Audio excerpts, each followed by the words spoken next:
Yes, people, welcome to Albert J TV. Bit of a somber Monday, but true to our word, we're going to do this match review, as painful as it is. But people, as I always say, before we get into this, let's hit the intro.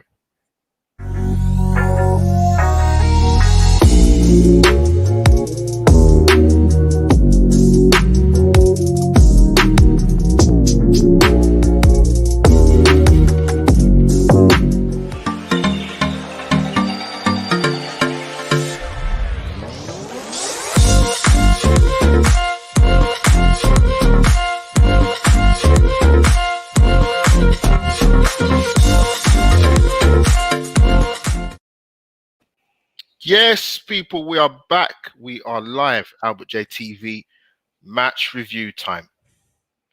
England won, Italy won, but of course, going into extra time and penalties, Italy win 3-2.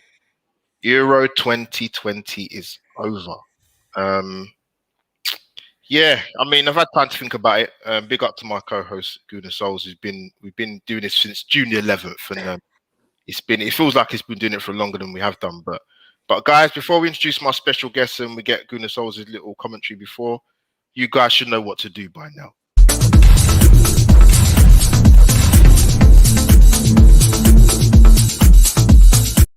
And there you have it. For the last time, anyway, for international wise, anyway, because we'll be back for Qatar. Who knows what YouTube's going to be like then? But well, Souls, big up to you, man. Yeah, 24 hours later, man. Briefly, how you feeling, bro? Proud as ever, man. You know what? I know the aftermath of it all. It is what it is. You know, the three lions are sat in front of me right now. Look at them. Rashford, Saka, Sancho, heads up, man. Whatever happens, it happens. You're the bright futures of our... You know, when we say the three lions, they are literally the three lions who stepped up. Those senior pussios, right, who decided not to take penalties. Just keep your heads up, man. Honestly, you've got bright futures. This is the making of the three. That's all I'm going to say. Yeah, we're going to touch it. We're going to come into it. But first of all, let's introduce our first guest. It's a bit late to the Euro 2020 content series, but we got my bro Dorsey to come back. Bring on Dorsey, Solzy. Evening, boys. Good to get you on, bruv. Finally. I had to wait until it was all over before I came on, but... You've probably come on for the best show, man. Now, Dorsey, big up to you for coming on, man. Much love as always, man. Enjoyed it there. Yeah, no. Cool. No, you broke up a little bit. Sorry, mate, I lost you there for a minute. Yeah, you're back. No, big up to you for coming on, man. Yeah. Much love. You should always show support to the channel, and we talk outside of this. So it's a shame we can't talk, you know, now England being European champions, but it's, you know, it hasn't happened, unfortunately. But we'll get into it a bit more after we introduce my brother from another mother from the Midland side, I believe it is. Bring in Ross, Guna TV Media. Hey, how you doing, mate? All right. Yeah, man, you're always welcome aboard, brother, man. Yeah. Absolutely. It's just a shame we're having this conversation, but me and Sol's true to our word, man. We've been doing the England content, so we're going to stick with it, man, even though the result happened yesterday. But yeah, people in the chat, give us your virtual hugs and waves, man, even in this somber Monday. But let's sort of get into it. Actually, I'm going to start off with Souls, actually, before I come to you two, Ross and Dorsey. We sort of touched it before we did the intro. Sort of 24 hours later after we did the watch along. Yeah, what's your sort of immediate feelings, bro? I'm proud of the team. I'm proud of how they've conducted themselves. Do you know one person who hasn't got the plaudits I think he deserves? Calvin Phillips, man. What a fucking human being he is. Literally the only person who... I'm not saying others didn't, by the way, but I'm just saying when I seen it, he was like, he sprinted. Like, he was like, nah, I can't leave this kid alone. And he sprinted regardless of the Italian celebrating. And now I've got to big him up because obviously not a lot of people are mentioning him. And as much as I've given stick to Southgate, you know what? The way he reacted afterwards, the way he kind of embraced everyone, you have to stand up and just applaud that, because I don't think there's a better manager out there who could have handled that situation the way he did. Now, you know, people are going to say, but he put them in that situation. That's bar the point. The way he then reacted and seeing the fact that, a lot of these kids are hurt and just literally like Saka didn't know what to do. And he was just like, nah, he held him and he goes, no, like head up. Now you've got a bright future. Even the press conferences afterwards saying that, look, he's my player of the tournament. Like, and he just kept bigging him up regardless of what his true thoughts might be. It's you know what, the reaction from the players, Henderson as well, Kane, like you've got to applaud it. Like even the footballing world came together for one time, and it's a proud moment that was ruined by a few. And obviously me being in Manchester, obviously people knowing my sort of history with Rashford and like obviously the England lot that represent at a high level. I've met some of them. I've played football with some of them, and the mural that people built for Rashford for feeding kids, unfortunately got vandalized by with some disgusting words, and but I'm gonna look at the positives, man. Like I've had my day to dwell on it. I've been annoyed, you need that, and I've vented enough, and all I can do now is sit here and go, do you know what, I'm proud of them. We never thought we'd see a final. I know we made 2 semi-finals. Yes, it was only Denmark. Yes, it's only Ukraine. Whatever. Like, I don't care. They still had to overcome those hurdles that 55 years of teams and so-called generations of golden talents and world-class players and all of this, right?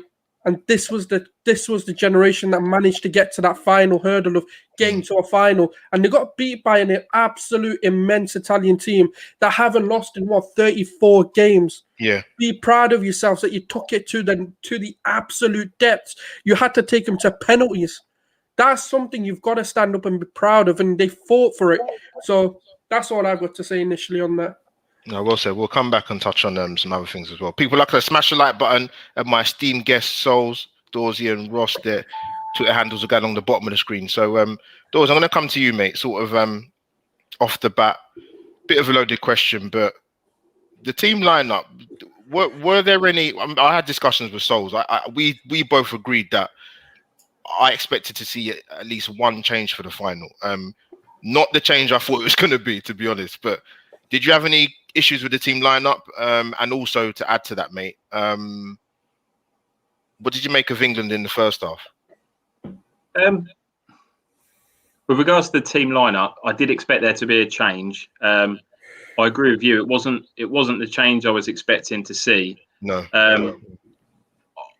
I could understand once I sat down and kind of looked at the two lineups and the way Italy have set up. I could understand the reasons why he kind of set up like that.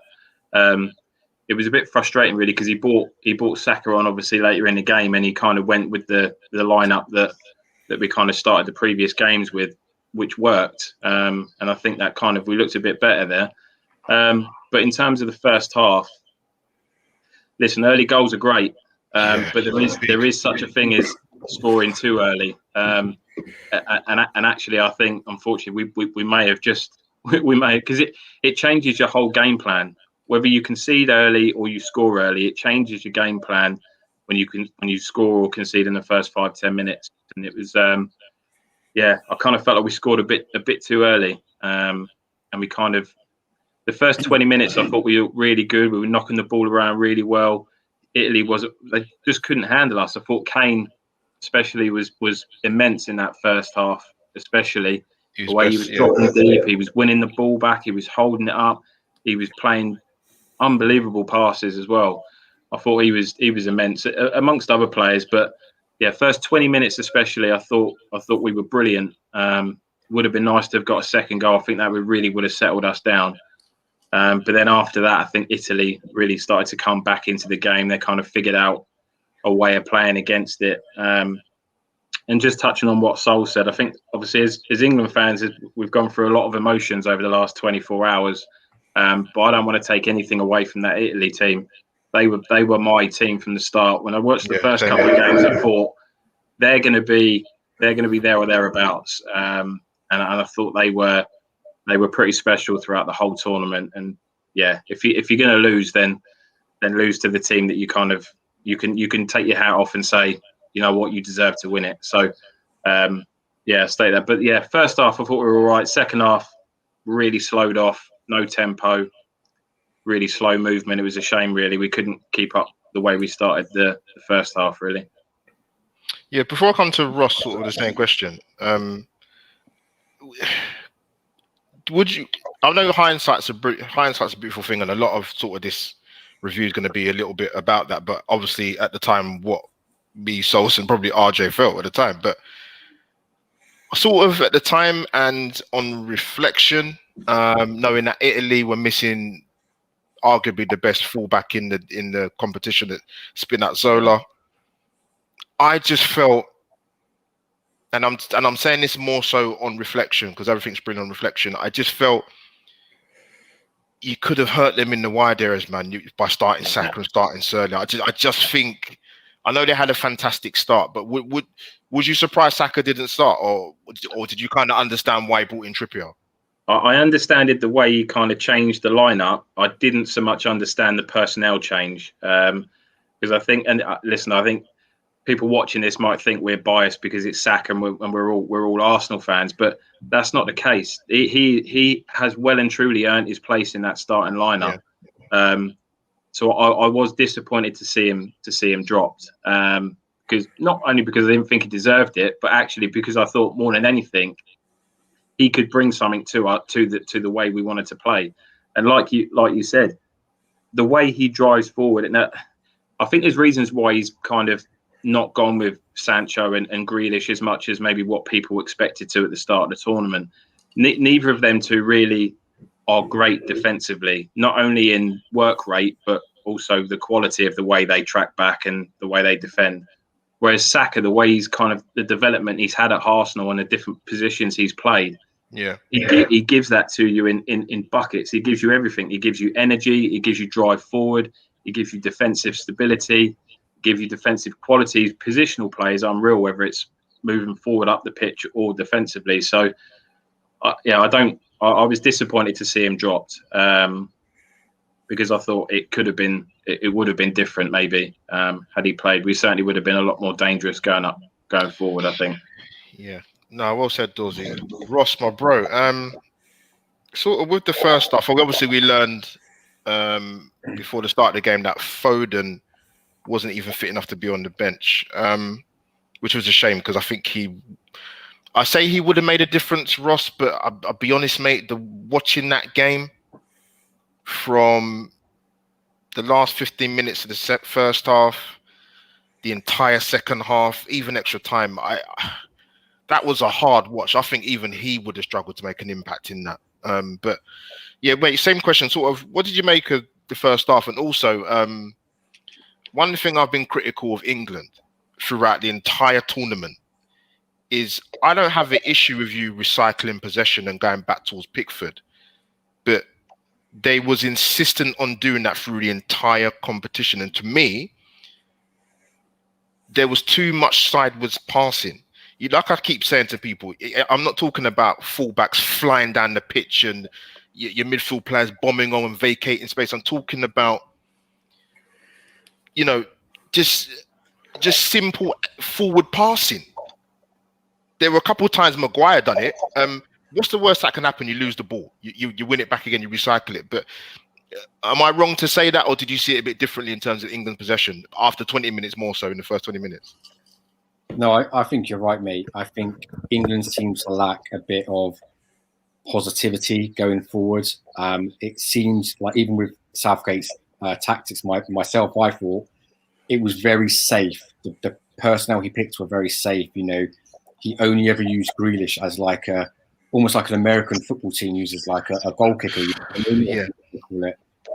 Again, Foden probably could have played more for me. There was no intensity with that passing. There was a lot of, like you say, sideways passing. The ball wasn't passed around quick enough. And like you say, there wasn't enough penetration. It was like you say, it was kind of sideways around and stuff like that. So, I completely agree. I think for me personally, I agree with what Dorsey says. There can be sometimes where you kind of get a goal almost too soon. Obviously, we weren't complaining. But for me, from that moment on, I felt that we sat back too much and we were too casual. You know what I mean? Which kind of goes hand in hand with what I say about being more positive and going forward and taking the game to them and believing that you can win and you are the better team. You know what I mean?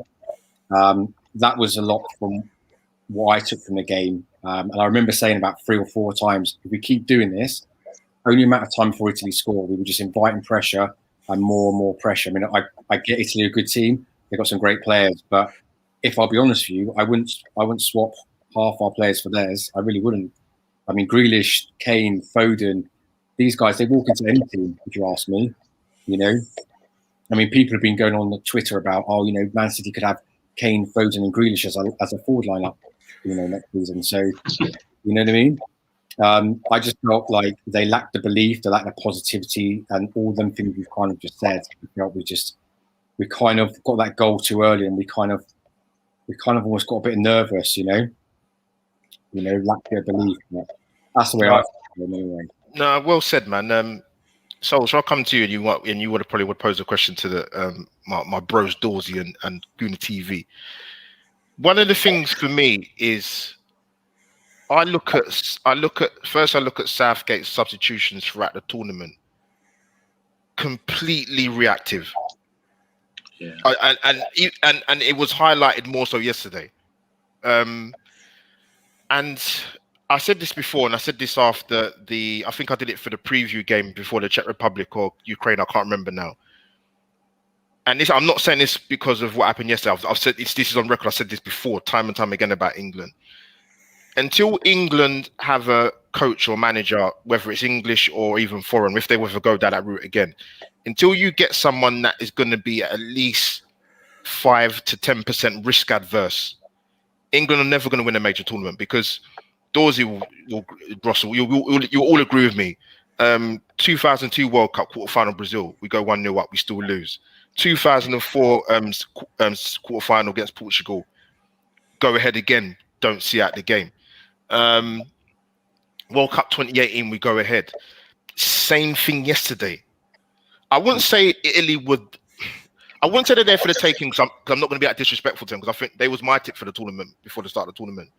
But I actually think getting the goal early was a good thing, because you do not want to be going 1-0 down to the Italians and chasing the game in a final on that big, massive Wembley pitch.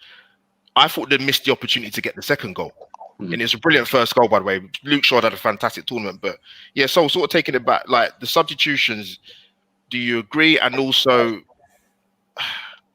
England can't seem to, it's not like they're falling behind in these major tournaments. They're getting ahead, but they can't see the games out, bro. What's missing? I think it's common sense that's missing in this team. And then say that in a way that when you think about that first goal, you got it in 2 minutes. What did you do? You took it out wide. You used the wing backs to bring that width in. And you seen that worked. And then it worked again, but you missed the opportunity to score. And then all of a sudden we decided, actually, that's working. Let's not do it. And it's like, what are you doing? And it has happened again and again. This is not the first time when we've seen something's working and we're absolutely penetrating their backline by doing it. And I said it on the watch along time and time again. Bonucci's on a yellow card. Why are you not attacking him? Why are you not trying to make him commit? We made it. It was actually like we stood off him when he got the yellow card rather than actually trying to go for him to get that second booking. I'm not saying we want to win by a red card, but it's just common sense. He's a good defender. You know he's going to commit into a tackle. Make him do that. Make him want to. Either he's going to do one of two things.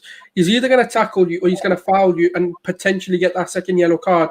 There's one of two things he can do. And for me, the substitutions, and I said it on the watch along, for me, they don't make sense. It's like he does one substitution and then he doesn't follow it up with another one immediately. Or with Saka, you can't put Saka on his own when Sterling's struggling to get into this game. Now, he needed to put Grealish on as well so that the Italians have two threats to focus on and adapt to at the same time. That would have been a lot harder for them to do. But they knew that, okay, we've got Sterling. We know what he's doing. He's not having the best of games. His touches, once he gets into that sort of final third, are too heavy.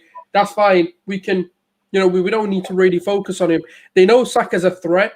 And every time he got the ball, rather than actually needing to tackle him, they were fouling him down and bringing him down, trying to really rough him up. And if he had a Grealish alongside him straight away, or even a Sancho or even a Rashford, just someone else with him, the Italians would have been like, right, okay, we now need to focus on Saka, and the other half of our defence needs to focus on whoever the other player is, and that would have been a lot harder for them to deal with. And I think it's not the wrong substitutions, it's the timing and how he does them.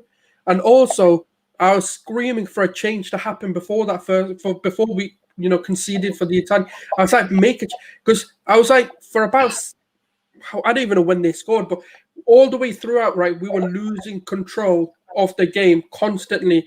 We weren't holding possession. The one time I actually wanted them to play flow, they decided to play, well, not even quick, but just rash. And there was no thought to where they're passing the ball. There was no thought to, okay, what am I actually going to do? What's the next step? It was just very sort of rash and no thought to it. It was, and I said it, they looked nervous for some reason. They looked like they were the ones who conceded. And that's just the reason why we're not going to get anywhere. And the thing is, why he started with Mount in a system which doesn't suit him. Number one, he's not a creative player. Number two, he's not a number 10. Number three, he doesn't have any ability or attributes to play on a wing. He doesn't. Like, I can understand a number 10 playing as a winger because they have some sorts, they can be a wide creative player. That kind of makes sense. But what Mount offers you is high press. He's a number 8, like in the simplest forms. He's a high pressing, a late runner into the box. That's what he does. So use him as that. Saka, Grealish, Sancho, Rashford. There's a abundance more players who could have come in and actually done the job instead of Mount. And this isn't me digging him out, but I don't know what he's done to warrant a starting place or consistently get picked. So I think when you start to look at it, there's a lot of questions which Southgate needs to ask himself, because he's already come out and said he's going to have the Qatar World Cup. So I'm going to pose another question to Dorsey and Ross, but Holly, big up Holly Agenbar in the chat. Yeah, I'm glad you managed to tune in, and I'm glad you took off your Tottenham shirt and feel sorry for our star boy Saka. But coming to sort of Dorsey and Ross. It probably didn't come across when I was doing the live stream with Souls and RJ, but I was getting so frustrated because I could have shut my eyes and rewind back 3 years ago against Croatia. Yeah. It felt like I was watching the exact same game. Like Sol said, they completely... It happened in the Ukraine quarterfinal, actually, in the first half. The last 10, 15 minutes, the England lost complete ascendancy. And I said to RJ and Souls at the time, halftime needs to come now. The same thing happened towards the end of the first half yesterday, and it even materialized even more into the second half. And I was saying to myself, Southgate has got to see this. We have no ascendancy. The passing is poor. There's no midfield control. Sterling's not in the game. You didn't start with Saka. There was so many variables, and as good as Italy are, we were sleepwalking in that game. And actually, the substitutions didn't make a bloody bit of difference, because, like Sol said, they needed to be done in pairs or packs. Or it was crying out. That game was crying out for Grealish. I said it after the Ukraine game, Ross and Dorsey. If Southgate can't find a place for Grealish in this team at that stage of the competition, he's not going to play. And I just think he's too good a player to be utilized as a moments man to come on in a major tournament. So yeah, I don't know. I'll come to sort of Ross first. Do you agree with what I'm saying in regards to, to me, like I said, it felt like a carbon copy of Croatia 3 years ago. Yeah, I do, mate. I think I agree with everything you and Solzy just said, really. I think that Italy ended up dominating the game from even before the second half towards the end of the first half. But I don't believe that was because Italy were brilliant. I believe that we sat back to it and we allowed them to dictate the game. And that's what I ended up saying, if we keep doing this, eventually they're going to score. You can't go all out defence for 60-odd minutes. That's crazy, I agree with you. I mean, we've got one of the best playmakers in the world, Grealish. That's not our English arrogance. That's fact. He'd walk into anyone's team at the moment. And he comes on what was it, the 100th and fourth minute. 96 minute he came on. Yeah, Unbelievable. That's crazy. I mean, he should be utilising a lot more. If he didn't start him because he wanted to be careful, okay, cool, I get that. It's what it's up to now. But he should have come on in like normal time. And Mason Mount for me just should have come off time. Souls has been calling it for about 2 games now. Yeah, he just wasn't playing well. Like you're right as well in the semi, he wasn't playing well either. And I mean, if I was Italy team and I saw that Foden was injured in the final end, whatever, right? Foden and Grealish, and they're sat on the bench, I'd be like, cheers, easy. Do you know what I mean? Like, can you imagine Argentina putting Messi on the bench? No chance, bro. It's not happening, is it? You know, play him. It's and I think they're going to look back in a moment of, not like what could have been, but just things like that. I just didn't get, mate. Okay, fine, you don't start Grealish, but you had to come on a lot earlier than that. You're looking for a goal. You saw, as soon as he came on, there was 2 defenders around him. Yeah, see it. They were taking him out. Jorginho should have been sent off. If that was Premier League, he'd have been off, by the way. I couldn't believe that was not given. We'll come on to that. I've said it before so many times, for Arsenal or whatever.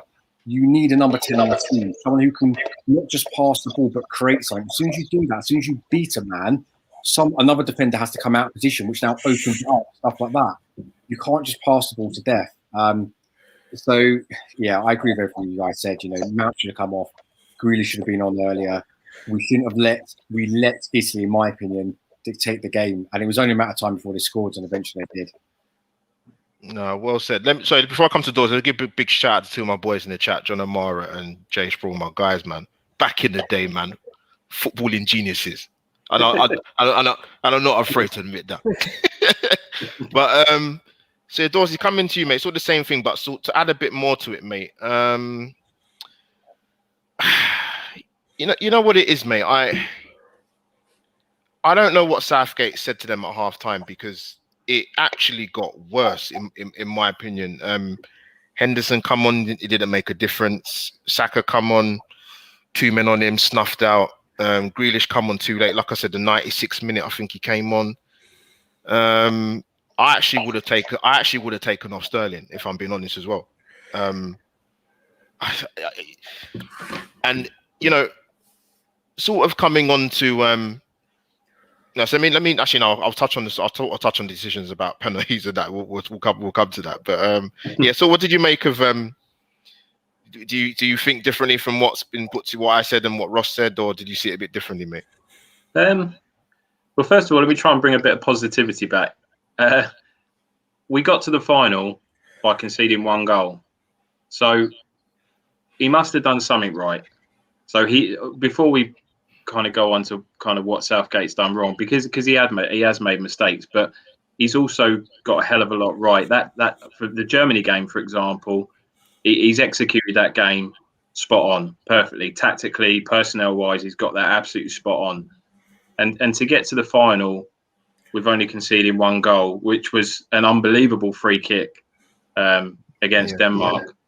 Yeah. That for me shows that there's a lot of things that Gareth Southgate has got right in this tournament. What I think he's got wrong is that squad in particular, and Ross touched on it earlier. That squad had more to give. Yeah, it felt like in some of the games that the way Southgate set them up, and we all know the phrase "the handbrake" because we're all Arsenal fans and we've heard it for years and years and years. But that's what it kind of felt like, and I felt like that handbrake got tighter and tighter the further we got into the tournament. Now, I guess there's probably an element of fear, because the further we go into these tournaments, you know what the English media is like. You know what the pressure that ends up on these teams, these players, these coaches. The closer we got to that final, the more it was just like, fuck me. Do you know what, boys? We're getting close to doing something special here, and I think that it felt like, certainly in the final, there was a hell of a lot of fear in losing that game, and unfortunately, it was that ultimately caused us to lose it, because we didn't say, do you know what? How often do we get in this position? Let's really have a go. And that's where I agree with what you guys have all said. Those substitutions needed to be made 65th, 70th minute, if not a bit earlier, and just get 2 or 3 of them on at a time. You know, really give those Italians something to think about. Bring Sancho on, bring Grealish on, get Saka on. You know, give him something to be scared of, because the way he made those substitutions, it didn't, and the substitutions he made in extra time were just ridiculous. And I'm sure we'll come on to the penalty shootout, but expecting those players to hardly kick a ball throughout the whole tournament, and then to come on and then 5 minutes later be taking penalties is just absurd. I didn't understand that one bit at all. So I agree with a huge portion of what you guys have said. Yeah, absolutely. I do think that Southgate did get some stuff right as well. Whether or not he's the right man to lead us into the World Cup, you know, we got to the semi-final of the World Cup. We've gone one step further in the Euros. You've got to look at that as progression, whichever way you want to look at it, whether or not this squad can deliver more, because I do think this squad will deliver more. Next year is going to be another year's experience, and it's a young squad. So I think the future's bright. Whether or not Southgate, my question mark over Southgate is whether or not he can get 100% out of those players, because they're a good team if you get 60-70% out of them. But if you get a coach in that can bring that extra 15-20% out of them, that squad's special, mate. I tell you, you look at the players through that is a really special squad we've got there. So, yeah, time will tell. Time will tell. Yeah, good points, man. Like I said, good point. Like I said, man, and just a little bit more. Like I said, I said yes on the stream. It's not a case of being gun ho, but you can be a little bit risk adverse, and you have the pool of players to do that and to put in a bit more of a positive periods of play throughout the tournament, not just what happened in the game yesterday. You don't win tournaments by not taking risks. It doesn't happen. Yeah. It's a tournament. You know, you've got one game to get through once you get to the knockouts, and that's it. You have to take risks in tournaments. Otherwise, you're not going to win it. You can't play safe all the way through it. No, well said, man. Well said, guys. Like I say, people, smash the like button and follow my esteemed guests on their social media guide along the bottom of the screen when I do put it back on there again. There it is. But Sol's coming with some $1 million questions from our great panel, bro. No, I think my ultimate question is it's not even it might be a difficult one to answer, but from everything that you've seen in the Southgate reign, would you, if you were part of the FA or the decision makers of, you know, whoever makes a decision who the manager is going to be, would you give him the World Cup at a minimum, or would you bring someone in, and who would that be? I'd go to Ross first. I think, yeah, I would give it to him. You know what I mean? Like I think Dorsey just said there, he's got us to a World Cup semi-final. You know, fine, we can all look back at the final and say we could have done things differently. But look at that record. That's pretty good, right? I think Gareth Southgate's actually come out today, I believe, in the press and said that he's not stepping down as England manager. I do believe that he will continue. And to be fair, it got us to a final. So, you know, I can't really go against that. If he didn't, who would I bring in? I'm not too sure, you know. I can't really think of an obvious manager that's not attached to another club at the moment, you know. Unless Pep Guardiola just randomly fancies it. Which I don't know. The FA would pay their money as well. They would for them. But I can't think of anyone obvious. I'll be honest with you, mate. I think, in fairness, you do have to give him. If you want to stay on, you do have to give it to him. Yeah, just maybe hopefully you can.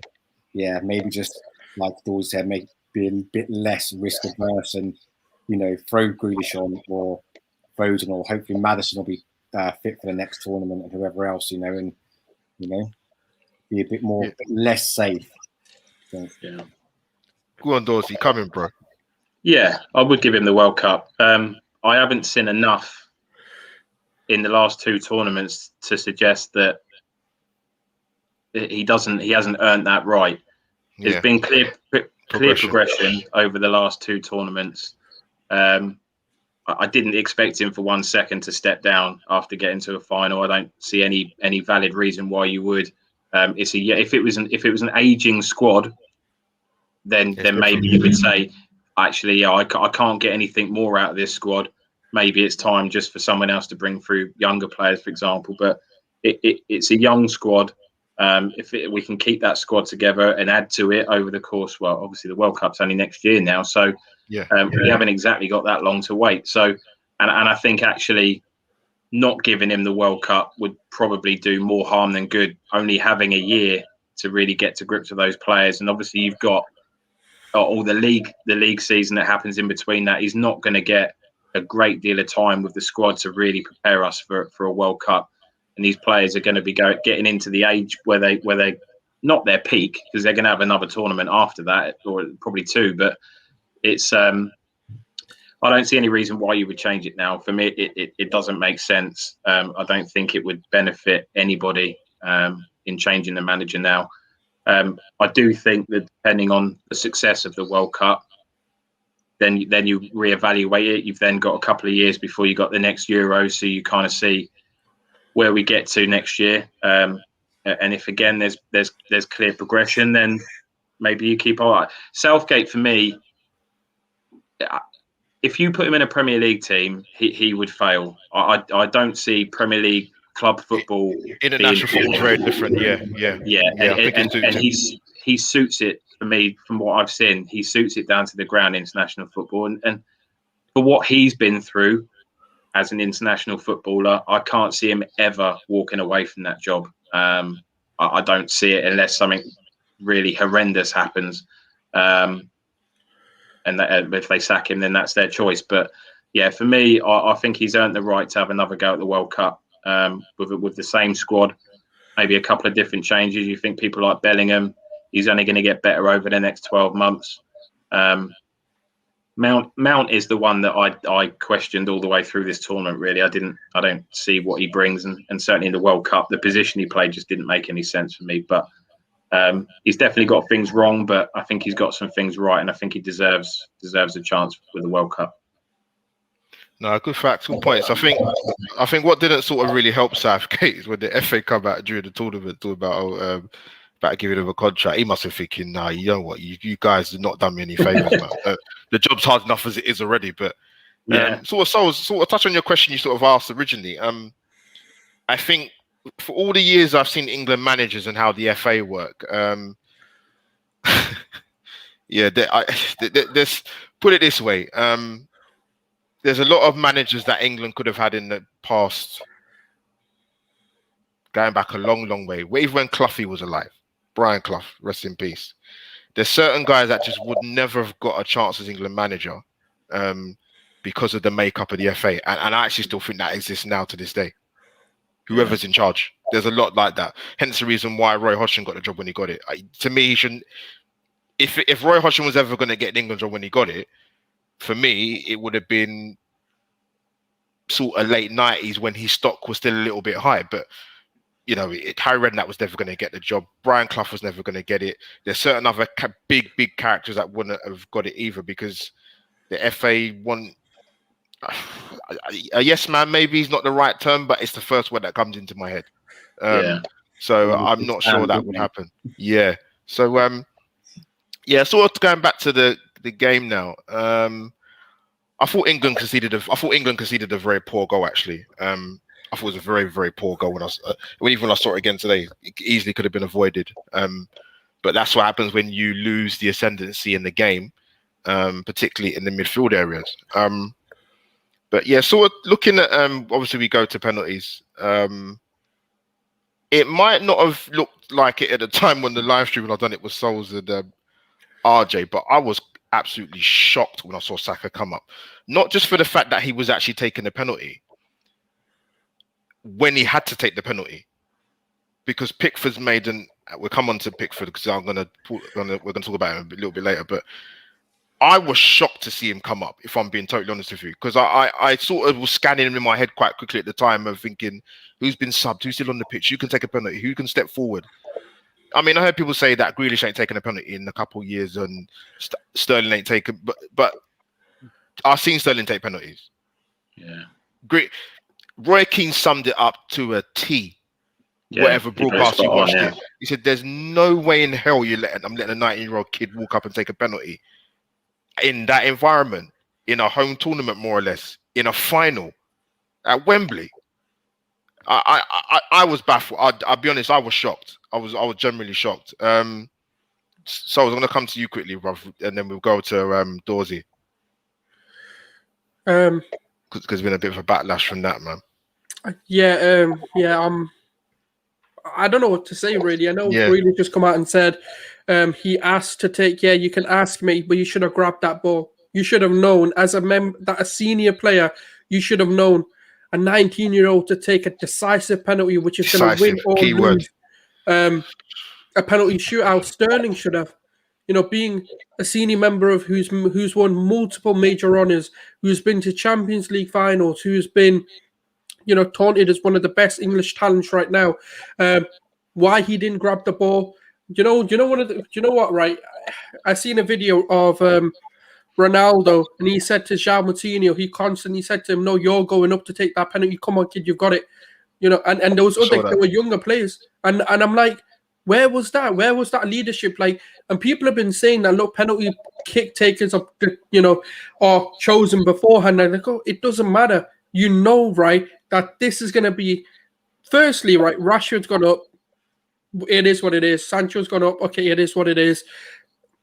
You should have made a senior member who's been in them situations before, someone who's maybe got the know-how, who's had the pressure on them. A 19-year-old who's never taken a professional free kick in his entire career. Someone who's only played his first full season at a professional level. He's had his breakthrough season. You're telling him to go and take a penalty that could lose us this game after two players missed a penalty. Not like, we were scoring and it was his time. It wasn't like it was the 7th or the 9th or the 8th penalty. This was a decisive penalty after a major save by Pickford, and none of the senior players stepped up. That's the disappointing thing. And the other thing I wanted to touch on is, why did Kane take the first penalty? Now, I understand that, your penalty takers go first, blah, blah, but Kane never takes his penalty first, which suggests to me that a lot of those players bottled it. That's all I see is a bunch of bottle jobs. Like, that's all how else? Because Kane is the one who takes the 5th penalty, or that penalty that Saka took. And Sancho goes first, or Rashford goes first, and then, if it comes to that point where, okay, this is the win or lose penalty. Yeah. So you know what? I actually don't have an issue with Kane taking the first penalty. I didn't have an issue with that. I just think I was, at the time, I was just, I couldn't believe what I see when Saka walked up taking the penalty. I genuinely couldn't. Sterling has taken penalties. He took one in the bloody League Cup final. I think he's got the winning penalty in the League Cup final against Chelsea. There were other players on that pitch, like you said, that to me, we're not saying this because of the aftermath. We knew what Souls and RJ called it at the time. We knew what was coming. In terms of social media, we knew what was coming. And obviously what went before that with Sancho and Rashford. Dorsey, make a good point, mate. I've never signed up for the fact that when it comes to a major final, whether it's at club level, domestic level, or international level, even if you're going to bring penalty takers on, the last time I saw that happen, mate, was when Chelsea, I said it on the live stream yesterday, when Chelsea played Man United in the, I think it was the 2009 Champions League final. Yes, it was. When Afran Grant's brought on Anelka from the cold to take a decisive penalty, and he misses it and they lose the champion. Like, you can't do that. I don't care how good a penalty taker you are. Rashford's got a very good technique when it comes to penalties. But to me, you can't. To me, I know Southgate did kind of mention when he was when I saw one of the press conferences today when he mentioned about he couldn't have got Sancho and Rashford on earlier because it just would have threw the system of the team. But I was thinking, I mean, me personally, I'd rather lose a game in 90 minutes extra time than penalties. Yeah. All right, can I just say another stat as well? Donnarumma's never lost a penalty shootout in his career. I heard that yesterday. Yeah, incredible.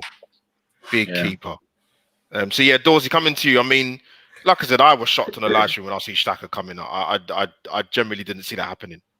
No, it was a shame, really, because although Southgate's made a few mistakes, in terms of timings of substitutions throughout the whole tournament, he made his biggest mistake in that penalty shootout. And what you were saying earlier, Souls, I know it didn't. We've probably all seen the video today of him walking around the group of players saying, "You doing this one? Like you taking that one." It didn't seem like people knew what penalty they were taking. It was almost as if, "Oh, you're going to go first. Oh, you want to go second, or someone?" You know, it seemed really disorganised watching that video. Nobody really knowing who was taking what penalties. I agree with you, Albert. I've not any particular issues with Kane taking the first penalty. I think in any penalty shootout, you want to get off to a good start, and I can't think of many brilliant penalty. Brilliant penalty, by the way. Yeah, and he's an unbelievable penalty taker. I know he obviously missed one in the previous game, but scored the rebound. But I mean, the bloke is phenomenal from penalties. So I had no issues particularly with him stepping up. I did have issues with Rashford and Sancho, who between them have probably played 20 minutes of football in the whole fucking tournament, stepping up and taking penalties. I know what you mean about Rashford having a good technique, but I despise these stupid run-ups. Sorry, Dorsey, let me correct myself. Sorry. Because I think it was when United played PSG in the Champions League. He'd never taken a penalty before, but the way he took the penalty, and you look at the way he took it the other night, it's completely chalk and cheese. I hate that type of run up. Yeah, he's a lovely striker of the ball, Rashford, a lovely striker of the ball, and if that you're 75% of the way there. If you can strike a ball cleanly from a standing position, then you're halfway there with a penalty. But I don't think Sancho or Rashford should have been anywhere near any of the penalties unless they'd been on the pitch a good kind of 15, 20 minutes to really get up to speed with the game. They were brought on far too late to be expected to take penalties. And it showed. They both missed. So that's not a coincidence. But yeah, I mean, Saka stepping up. I think the problem with Saka is he's brave. We all know that. We've all watched him the whole season. He's a brave kid. And this, I have no doubts in my mind, will only make him a better player. 100%, a million %. However, probably, and I'm not saying you would expect to do this, but I'd almost preferred him to say, I'd rather not take the 5th penalty. I've got no issues taking a penalty. I'll step up, but not the 5th. Yeah, just having him step up and taking that final penalty. It's far too much pressure for a kid. And listen, it's not because we're doubting his ability.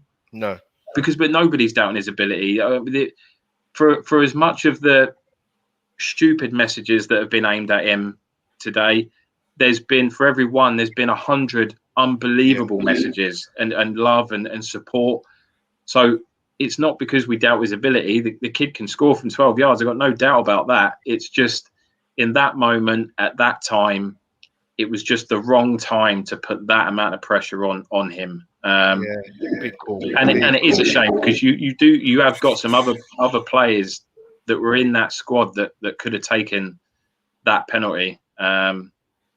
It's a shame because it's all fallen on Saka today. I know obviously the other two have got stick as well for missing penalties, but I guess if you want to look at it black and white, it's Saka's penalty that's put us out the top, that's lost us the final, and it's just so disappointing because he's been unbelievable this tournament, and it's going to take him a little while to get over that, I think. And I think from Arsenal fans' perspective, I think he needs to be just eased into the season. Really, you can't throw him back into it straight away. 100%. Yeah, big mistake in the penalty shootout. Now, I know I don't mind people making mistakes. I know Southgate came out today, I think, and said it was me. I set the penalty takers up. I chose the numbers.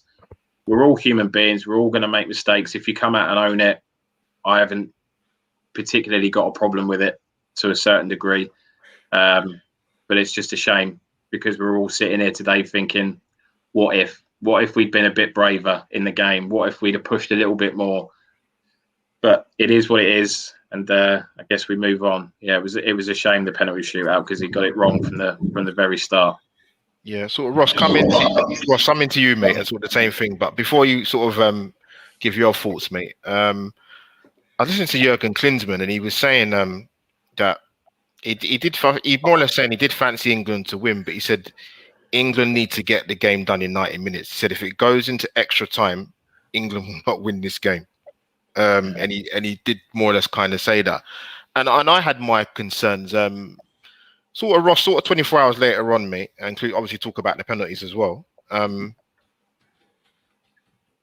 One key word actually Dawes mentioned, and I think Souls has said it, because I've seen a lot of I'm laughing when I say that. I've seen a lot of people try to draw parallels of Mikel Arteta's time at Arsenal when Gareth Southgate is England manager.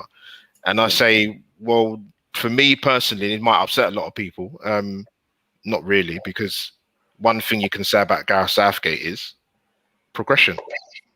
Yeah. And that's the key, and that's the nuts and bolts of it. Do you think yesterday was a missed opportunity? Not taking anything away from Italy, because I think they're the best that's the best offensive Italian team I've ever seen in my lifetime. Yeah. They've always been good defensively, from the days of Baresi to Costa Curta to Cannavaro to Giuseppe Bergami, all these type of guys, man. They've defensively been fantastic, but offensively they've been. I heard reports Italy's sort of been doing well under Mancini, but having seen them in the flesh, I'm like, wow. Now I see why people are excited by this team. But do you think it's a missed opportunity for England, and sort of your thoughts on the penalty shootout yesterday? Yeah, I mean, definitely a missed opportunity. I mean, we've got so far. You've got the one chance to win the final. We didn't. In terms of penalties, do you know what? I didn't even realise Saka had taken the penalty. Before he'd missed before I knew he'd taken it, because he's celebrating that Jorginho somehow fucking missed. Do you know what I mean? Because it's like Jorginho, steps up, fifth penalty. If they score, go through the hop, skip, and jump. He's going to pick the other side of the keeper usually. Yeah. And somehow Pickford did a fucking amazing save. And I was too busy celebrating, thinking, "Fuck, how's he missed?" This is a right. And Saka done his shot and scored. But one thing I do want to mention about the penalty shootout, which I don't think anyone's really touched on social media or anything, is for me personally, in any penalty shootout, your forwards should step up, have some balls, and take the penalties. Right, your job is putting the ball in the net, or there or thereabouts, right? Penalty number 2, your centre back turns up at the penalty spot. I'm sat there thinking, what the fuck? Now, as it happened, he passed into the top corner. Good penalty, very good penalty, yeah, very good. I'd like to see him do it again, though. Exactly right, but unless it's usually a fullback for a club like Lee Dixon or Stuart Pearce, who's like a specialist penalty taker. When you've got your second penalty and it's your second penalty, and your centre back turns up at the penalty spot. I don't know about you guys, but I was sitting there thinking, really? You know what I mean? And again, what you guys were saying there, well, everybody else has fucking bottled it then. If your centre back's taking penalty number fucking 2, And for me, I thought that was, and he obviously wasn't a specialist penalty taker like Stuart Pearce or whatever. So I was like, what the fuck? So that for me, that was when I realised, a lot of players have bottled it. And like I say, in my opinion, you're paid as a forward to put the ball in the back of the net. You should step up. That's just fucking bread and butter for me, to be honest. No, go on, mate. But sorry, what was you saying about the Italian team again? I forgot. No, I just said that they're the best.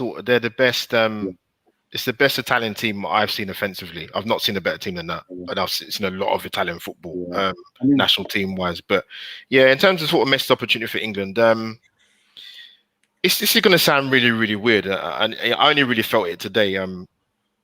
As you have to look at it as progression, because England never made a final in our lifetime. True. Never. And I didn't see it coming either. No. I said before the start of the tournament, I said to Souls, I said, you know what? England semi-final minimum. Saw the last 16 draw, looked at it, I said, you know what? England have got a chance to make a final. I didn't think, I said to Souls, when we did this Euro 2020 content series, I wasn't prepared to be doing a match preview for a final involving England. My notebook was completely went out the window. I was like, oh my god, the England are in the final. Let me get memoirs from Lineker and Bobby Charlton and all that sort of thing. So it was crazy, man. The potential was always there, but I don't know. When I look at 3 years ago in the semi-final, I actually felt a lot worse then than I did today. And that sounds crazy to say that, but maybe it's because I'm not used to seeing England in the final. Maybe that might have something to do with it. We've waited a long time to see it. Like I said before, on many of these streams doing the content series, I've seen some good England sides. I've seen some England sides where some of the England managers we've had have wasted a lot of talent. A lot of bench warming for some of the more offensive and skillful players over the years, i.e., top of my head, Joe Cole. And what he's given me, and I sort of had a bit of time to think about it, is whether he's a manager after Qatar or not. More than likely, maybe not. But there's hope for England fans. Not the morons that we saw on television yesterday. We'll touch on that probably a tiny bit, not a lot. So no waste of my energy on them. But I just think there is progression there. There is progression there. But one thing I want to mention, I think one of the England players for me deserves an immense amount of credit throughout the entire tournament. If I'm being honest with you, when I think about it, Southgate he has been quite loyal to the likes of Mount, and Harry Kane and Raheem Sterling. Those are sort of his go-to lieutenant men, in turn, probably Henderson as well.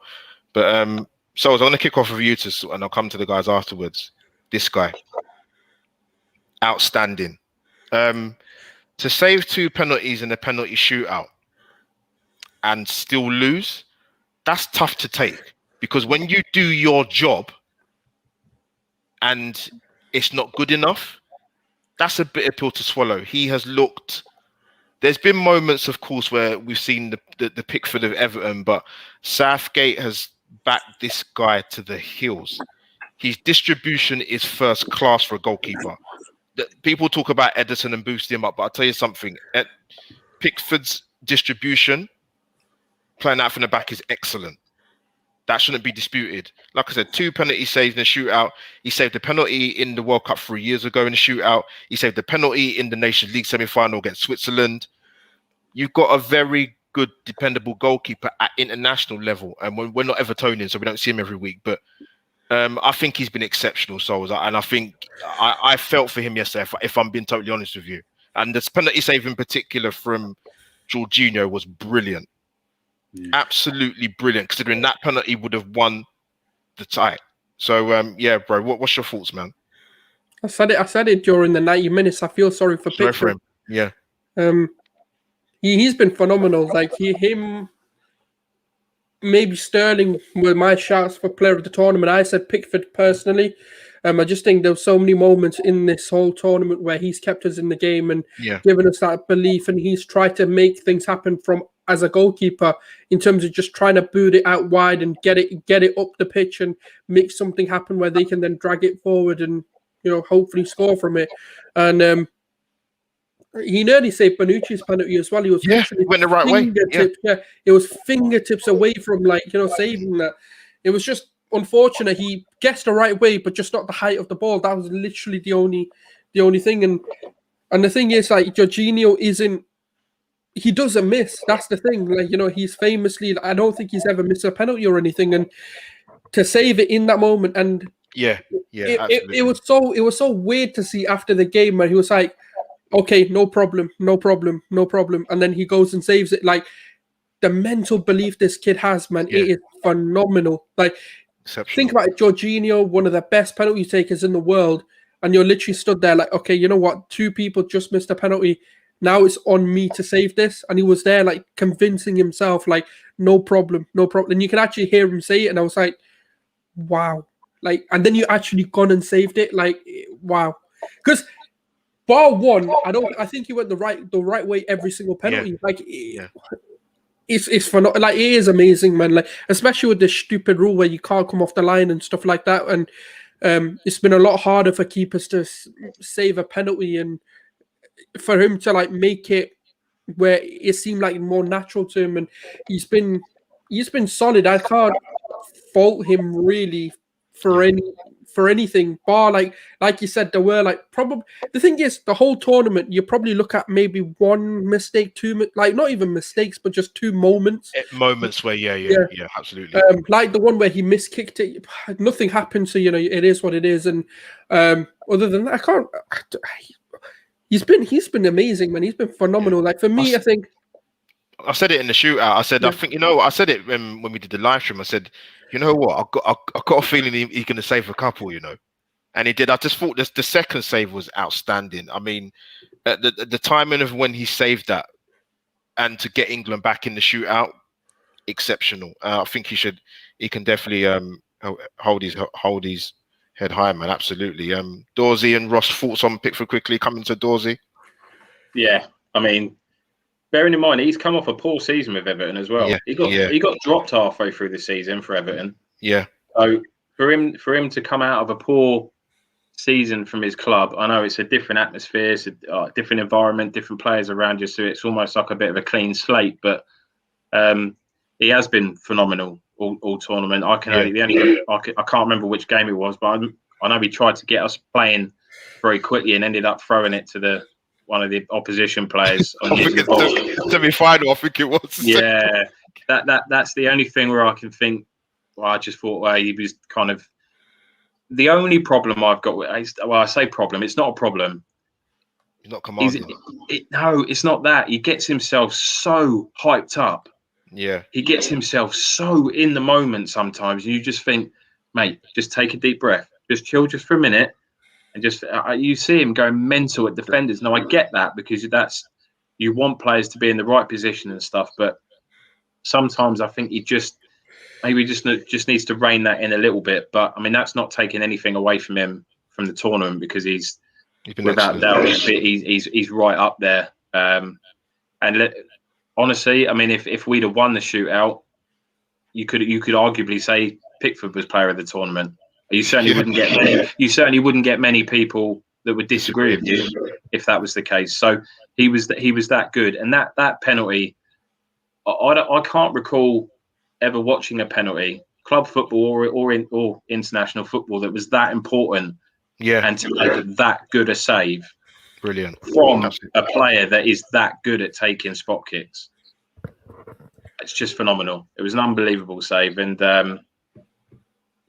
I think bigger clubs will start looking at him, I think, at some point. I know he makes the odd mistake, but you're going to get that with any goalkeeper. It doesn't matter what goalkeeper you buy, they are going to make mistakes. It's just the nature of the job. But phenomenal this tournament. Absolutely brilliant. No, well said, Dorsey. Your thoughts as well, Ross, mate. Anything to add to that? Yeah, exactly the same as what Dorsey said, really, there.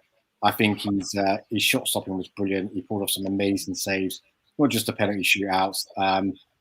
The only thing that we kind of say is, I think he's a bit erratic sometimes. Like you said there, he gets 3 years ago, in the World Cup, he was players on the pitch, and he ends up getting a bit too excited, and he needs to just calm down a bit. Apart from being just a bit erratic with stuff like that, I thought he was brilliant, and I think you're right as well. He didn't come off the best seasons, and I think people were criticising him a bit and saying, well, maybe Henderson from Man United should be the number one and stuff like that, which some people would have been happy with at the start of the tournament. In terms of tournament, apart from I think John just said it on there, about 15 minutes against Denmark. Really, he had a mad 15 minutes or whatever. Yeah, he was brilliant. I mean, some of the saves he pulled off were fantastic. Yeah. No, you're right. He pulled off a great save against Scotland as well from O'Donnell, which that was going in. So it's a great save. But people, we are coming to the end of the show and the Euro 2020 content series. Wow, it's been a blast. Hasn't ended the way we wanted to. One thing I will say is, and I think Gary Neville said it after the last World Cup, that, you know what, is it a missed opportunity to not make a World Cup final by not beating Croatia? And Me personally, I was thinking, you know what, he's got a point because no disrespect to Croatia, they're a very good side. They're technically excellent side. But to get to a final 3 years later, that's big progression, man. That's not just progression. That's progression with capital letters. Because, like I said, it has to be emphasized. We've never seen this in our lifetime. We'd never beaten Germany in a knockout tournament of football. 1970, 66. It's not happened. It's been a long time. And also, as well, to add to that, and I mentioned it after the semi-final against Denmark, and I've spoken about this. Souls is spoken about it quite passionately in terms of how people view England in terms of supporting them and tournament football and international football. And I love tournament football. Like I said, my first memory was 1990. Gaza, Barnsley, Chrissy Waddle, David Platt, a brilliant goal scoring midfielder. Steve Ball was around back then, wall striker. I've seen some great England sides, 96, obviously. We had a good generation. Unfortunately, it didn't really work with Ericsson or Capello. So there's been a lot of pain, man. And like Solskjaer's generation, you've not had to endure too much of the pain as England fans, like we probably Dorsey and Ross and myself. But hopefully you won't. Hopefully you seeing England in the final in your lifetime gives you a little bit of hope, and to encourage the school kids watching this when they, the 10, 12-year-olds out there, they see this and think, you know what, there's a bit of hope, and we want to target that generation to come up through the ranks and deliver us in the European Championship and the World Cup. We've never been to the European Championship final before yesterday, ever. Italy hasn't won it since '68, and they're a top footballing nation. But yeah, guys, I just want to say a massive thank you to Ross and Dorsey for coming on. Yeah, Ross, big up to you, man. My bro, as always, man. Instagram king. Where can the guys find you, man? Hi guys, everyone can find me on Guna TV on YouTube, Instagram, and Twitter. So just follow me on there. And thanks for having me on again, mate. Yeah, of course, man. Oh, sorry. Also, as well, to my audio listeners, Spotify and Anchor, of course. It will be going out on there later, as well as IGTV on Instagram. But Dorsey, my guy, man, we got you on finally. Yeah. It's a shame it's off the back of England's biggest game for, like they said, 55 years, the men's team. Great to have you on, bro, man. Where can the guys find you? I just want to add something just quickly before we go, mate. Just a couple of minutes. Bro. The biggest compliment that I can pay Southgate, and well, it's not just Southgate, it's the players as well. I don't know how old you are, Albert. We're probably quite similar in age, I think. And I fell out of love completely with international football. Completely. When friendlies were on, qualifiers were on, yeah. I'll be the first to hold my hand up and say I didn't bother watching some of them. I was that uninterested. And the one thing that I can give Southgate a huge amount of credit for, and the players, is he's united a team. He's united a group of players that still have the same challenges, let's say, that the golden generation had. They're still from the top clubs in Europe. There's still going to probably be little cliques. He's got rid of all of that. Culture. The whole culture has changed around the whole international football team. And that, for me, has made me fall back in love with watching England play football. I should have woken up this morning full of pride. And in a couple of days, I'm sure I will. A lot of the stuff that's happened after the game and online has really put a dampener on that. I think 100%. England fans are the best fans in the world and the worst fans in the world at the same time. You get the proper fans that follow the team everywhere, and they support, they bang drums, they sing songs. And that's amazing, man. You don't get that with every country. No. But unfortunately, we've got a minority of absolute dickheads that want to ruin it for absolutely everybody. And it's a real shame. But yeah, for me, it was just nice to watch a tournament that was positive. We did well. We got far in a tournament. We did something that I never thought I'd ever see in my lifetime and get to a final. And I love watching the team again. He's really made me connect with the players and the team. So yeah, it's nice to end it on that, knowing that I can look forward to a World Cup and not dread it. So, but in terms of, thanks for having me on, mate. I apologise it has taken me until the final show of the series that I've come on. I kept saying I'll come on, but it's just been with moving house and stuff like that. It's just same here, mate. Same here. Yeah, it's been a really hard couple of months, so I apologise for not coming on. But thanks for having me, mate. And yeah, just on Twitter, mate, just at Dawsey2821, you can see it there. Yeah. Come over, come say hi. Yeah, drop me a follow, and let's look forward to another season with the Arsenal. Oh, Jesus Christ! Yeah. Bring back the Euros. No, but before we wrap up, I want to say something. Stoles, I'm going to get your 2 pennies as well, mate. Yeah, simple words, man.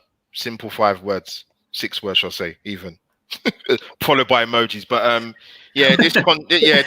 this content series has been like I said, I've been quite vocal in terms of Arsenal in regards to the last sort of 2-3 months of last season. My head was just gone. I don't enjoy watching them. Even when we was in Europe before the whole Villarreal thing, and the Euros I was kind of homed in on quite a while ago. I said, you know what, as content creators, this is something I sort of want to do. Solzy was as passionate about it as I was, so it was a natural thing to have him sort of my sidekick and side by side. So now we've been received brilliantly for this whole content series, man. Not just, like I said, I love Arsenal, but I'm a football fan first and foremost. I love seeing amazing talent in this amazing tournament.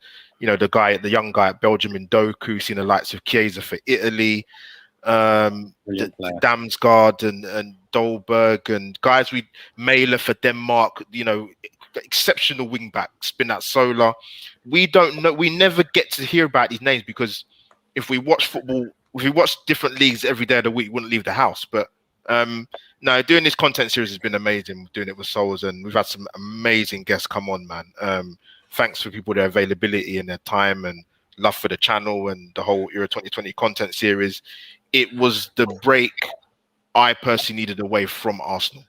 Hence the reason why I haven't seen me do any transfer talk, anything Arsenal for about 2.5-3 months, because you know I want to enjoy my life sometimes watching football when it's not Arsenal. So this has been a breath of fresh air. But yeah, Souls, thank you for being an amazing co-host, man.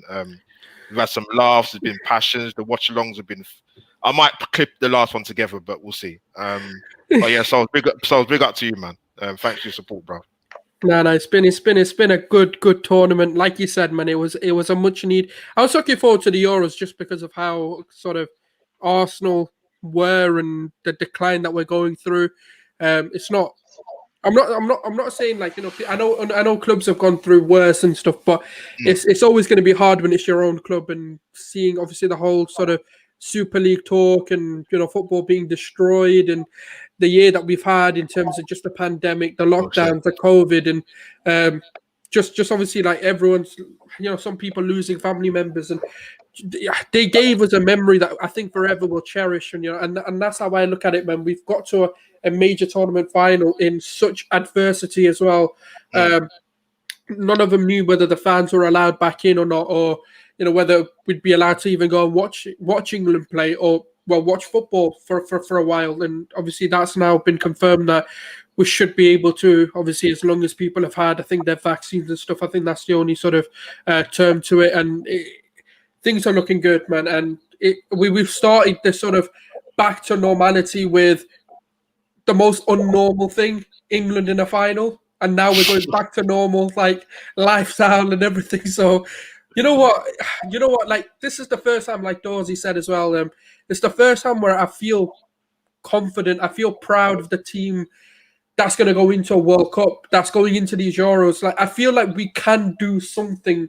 I don't know where we can go, because look, when you come across a France, Portugal, a Belgium, an Italy, a Spain, these countries are dubbed to win the tournament. Yeah.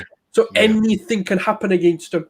Even an underdog, anything can happen. It can happen. 92 and 2004, trust me. Yeah.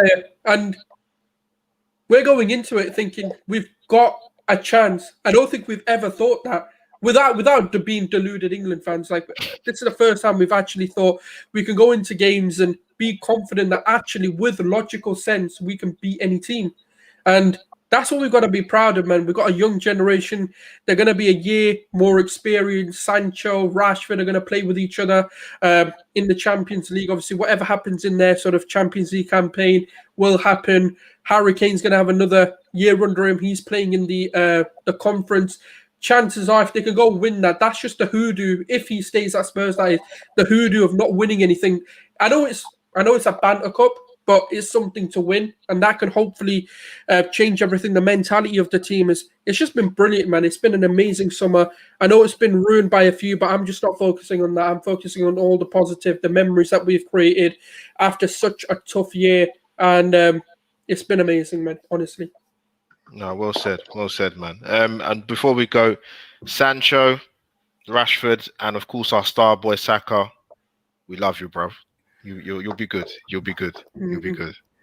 So yeah, that's the show. That's Souls. We need to get our brainstorming ready for Qatar, man. It's gonna be a lot of brainstorming, bro.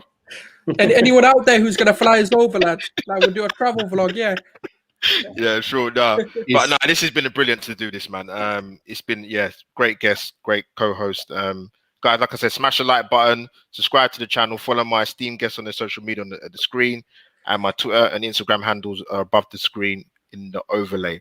So that is me, Albert JTV, over and out, your host. # Euro 2020 is finally over. Peace out.